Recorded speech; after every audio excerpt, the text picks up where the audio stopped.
এখন ওই জন্য দেখবেন কি করে plan A B C D E ready. তো প্ল্যান এ হচ্ছে লোককে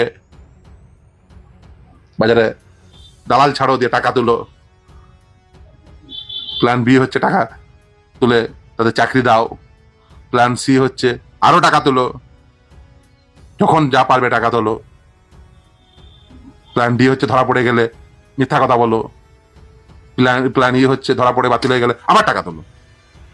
ওর একটাই ধান্দা, বাজার থেকে টাকা তুলবো, দিয়ে ওই টাকায় এটা ওটা সেটা প্লট কিনা, এটা কিনা সেটা কিনা, হোটেল কিনা। ভাবুন কোথায় একটা কোন হোটেলের কন্ট্যাক্ট অ্যাড্রেস হচ্ছে মুখ্যমন্ত্রীর বাড়ির অ্যাড্রেস।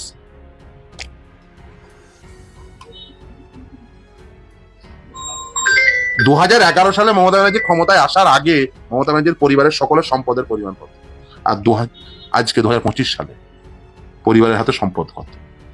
ওই কালীঘাটে 3টে রাস্তা, ওই 3টে রাস্তার উপরে এত সম্পদ কি করে? কত বড় লাট সাহেব, কত বড় ব্যবসায়ী, পশ্চিমবঙ্গের কোন পরিবারের এই অল্প সময়ে এই স্বল্প সময়ে এই পরিমাণ সম্পদ বৃদ্ধি ঘটে? কোথা থেকে পেয়েছে? টপ টু বটম করাপ্ট ভদ্র মহিলা, এত করাপ্ট পলিটিশিয়ান ভারতবর্ষের ইতিহাসে কোনোদিন আছে?